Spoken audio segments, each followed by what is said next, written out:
राम राम जी। आत्म मंथन में आपका स्वागत है। आज मैं आपको स्वाधिष्ठान चक्र के बारे में बताने वाली हूँ। स्वाधिष्ठान चक्र जो है वो नाभि से 3 इंच नीचे होता है, यानी अभी हम नाभि तक नहीं आए हैं, नाभि से 3 इंच नीचे होता है। तो वो जो चक्र है वो लिक्विड बेस होता है। सारी रिप्रोडक्शन की जितनी भी एक्टिविटीज़ होती हैं उससे बनती हैं, यानी कि हमारे जितने भी गुप्त अंग हैं वो सब के सब उसमें इन्वॉल्व हो जाते हैं। उसके बाद हम जो हैं अपने जो मन से किसको पसंद करते हैं, किसको नहीं पसंद करते, यानी कि हस्बैंड और वाइफ के डिस्टर्ब्ड रिलेशनशिप्स।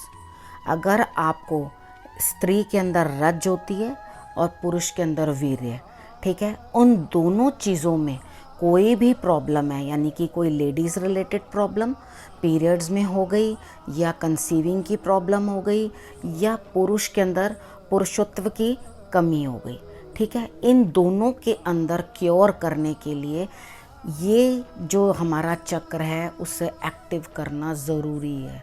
कई बार इसकी जो डिस्टर्बेंस होती है वो या तो हमें ओवर इन्वॉल्वमेंट ऑफ रिलेशनशिप्स दे देती है, यानी कि हमारा पूरा टाइम, पूरा समय जो मन है वो इन्हीं चीज़ों में रमा रहता है, यानी कि जो भी रिलेशनशिप्स हैं स्त्री और पुरुष के, उन चीज़ों के अंदर मन रमा रहेगा, या जो दुनिया की जितनी जितनी बढ़िया बढ़िया चीज़ें हैं उन्हें प्राप्त करने में ही मन रमा रहेगा।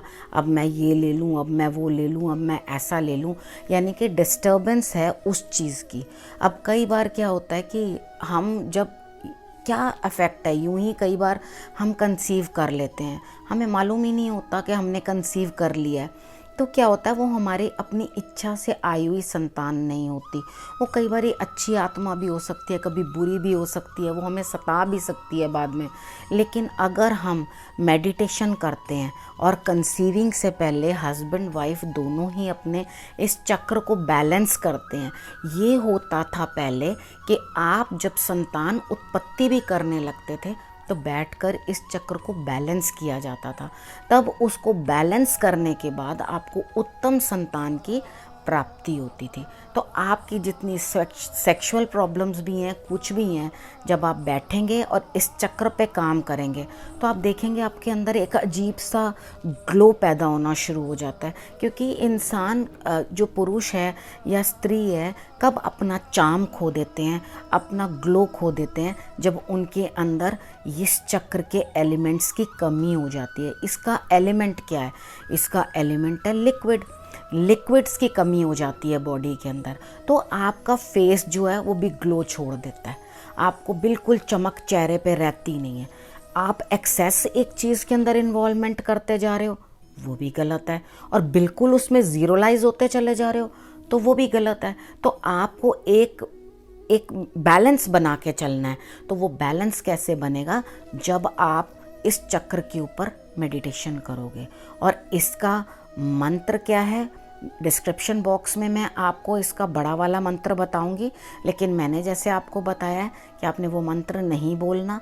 अगर आपने बोलना है तो आपकी मर्ज़ी, लेकिन मेडिटेशन में लंबा मंत्र बोलने में प्रॉब्लम होती है, तो बीज मंत्र ही ज़्यादा इफ़ेक्टिव होता है और जल्दी बोला जाता है, ठीक है। तो इसे आप बोलेंगे वम, ठीक है, इसी तरह से वही रिपीट करेंगे, उसी तरह से वम। तो ये माँ की ध्वनि जो है वो लंबी तक जाएगी और आप उसी का ही उच्चारण करोगे, तो आप देखोगे आपको अजीब सी अंदर से हैप्पीनेस आने लगी है। अगर इसका कंट्रोल या इसका बैलेंस इस चक्र का ख़राब होता है तो जो चीज़ें हमें बाहर मिलनी चाहिए ना, बाहर से उपलब्ध होनी चाहिए, वो अंदर ही होने लग जाती हैं। तो हमें अंदर अंदर ही वो चीज़ें हम इमेजिनरी तौर पे वो सब भोगना शुरू कर देते हैं। तो हमें क्या करना है, वो चीज़ हमें अपने हिस्से का सुख दुख जब हमें मिलता है तो अपने हिस्से का हमें ये खुशी भी प्राप्त होनी चाहिए। तो अगर ये खुशी प्राप्त आपको नहीं है संतान संबंधित या पति पत्नी के संबंध से रिलेटेड, तो आपने इस चक्र को एक्टिवेट जरूर करना है। ये आपको नीरस नहीं होने देता। नीरस होने का मतलब है आपका मन तंग हो जाता है, ये भी पसंद नहीं है, अब मुझे वो भी पसंद नहीं है, मुझे कुछ पसंद नहीं है। आप बड़े ना इंट्रोवर्ट से हो जाते हो, अंदर किसी से आपका बात करने का मन नहीं करता और आपका किसी के साथ। अब इसको चक्र को बैलेंस करने के बाद क्या होगा, एक ग्लो आएगा फेस के ऊपर। ठीक है, ग्लो आने के बाद जब हमारे अंदर वीर्य उत्पन्न होगा या रज अच्छे से होगा, सब चीज़ ठीक से बैलेंस होगी, तो डेफिनेटली लिक्विड की जब कमी पूरी होगी बॉडी के अंदर तो हम ऑटोमेटिकली ग्लो करने लगेंगे। तो लिक्विड्स की कमी ही तो हमारी बॉडी के अंदर हमारे ग्लो को ख़त्म कर देती है। तो हमने जब ग्लो भी पा लिया, सब कुछ पा लिया, तो होगा क्या, हम किसी से नहीं भी बात करते तो भी लोग आपकी तरफ आकर्षित होने लग जाते हैं, आकर्षित होते हैं। आकर्षित होने का मतलब ये नहीं है कि सब आपके फॉलोवर्स बन जाएंगे, उसका मतलब है आप किसी को कुछ भी नहीं कह रहे, हल्की सी स्माइल दे रहे हो तो भी वो आपके स्माइल को एक बड़े पॉजिटिव तरीके के साथ लेकर आपको वो अभिव्यक्ति देते हैं कि हाँ, हमने आपकी अच्छी वाइब्स जो है हमने समझ ली हैं and thank you very much. तो जब इस चक्र की डिस्टर्बेंस है, अगर आपको कोई भी, कुछ लोग होते हैं जैसे उनको किसी की चाहत होती है, वो उनको प्राप्त नहीं होता, तो डिस्टर्बेंस कहाँ आई, अब इस चक्कर में आई, क्योंकि आपके मन में वही लटक लगी हुई है कि वो मुझे मिला नहीं, ये मुझे मिली नहीं। तो वो चीज़ करके जब आप इस चक्र को बैलेंस करोगे ना, तो आपकी इच्छाएं भी पूरी होने लगेंगी। मैं बेकार की इच्छाओं की बात नहीं कर रही हूँ, मैं इच्छा की बात कर रही हूँ कि आपको उस लेवल के ऊपर सेटिस्फेक्शन मिलनी शुरू होगी जो आपके चक्र को बैलेंस करने से मिलनी चाहिए। तो आप एक इस चक्र के अंदर राशियाँ जो पड़ती हैं वो है कर्क और वृश्चिक। ये दोनों राशियाँ जो हैं इस चक्र के वो एक्टिवेट करके रखती हैं, वहाँ पड़ती हैं। मैं राशियाँ भी आपको साथ साथ में बता रही हूँ ताकि आपकी नॉलेज और भी इंक्रीज़ हो। उसके बाद इसके ऊपर 6 पेटल्स होती हैं। ठीक है, 6 पेटल्स होती हैं और इसके लॉर्ड जो होते हैं वो विष्णु होते हैं, यानी कि इनके भगवान।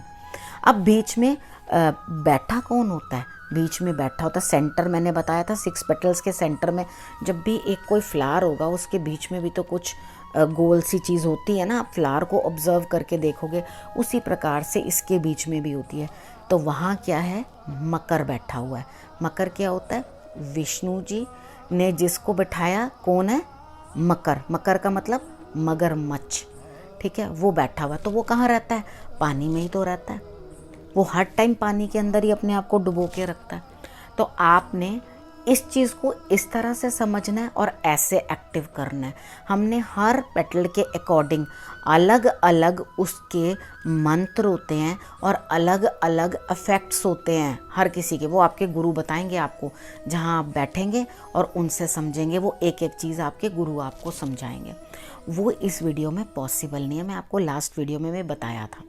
ठीक है, तो आपने करना क्या है, आपने इस मंत्र के साथ इस चक्र को एक्टिव करना है और जीवन की प्रसन्नता जो है वो आपने लेनी है, ग्लो लेनी है अपने लिए, और आपने अपनी प्रॉब्लम्स का सॉल्यूशन लेना है। ठीक है, वो इस चक्र को एक्टिव करने के बाद ही आपको प्राप्त होगा। अब इसके बाद इस वीडियो के रिलेटेड आपको कोई भी किसी भी तरह की कोई भी क्वेश्चन है वो आप मुझसे कमेंट बॉक्स में पूछ सकते हैं। बाकी डिस्क्रिप्शन में मैं मंत्र और बाकी की चीज़ें भी ज़रूर लिख दूंगी ताकि आपको उस चीज़ से फ़ायदा हो। ठीक है, और मुझे ज़रूर बताइएगा कि ये वीडियो आपको मेडिटेशन वाली कैसी लगी और किस तरह से आपको ये नयापन लेते हुए दिखाई देती है। नमस्कार।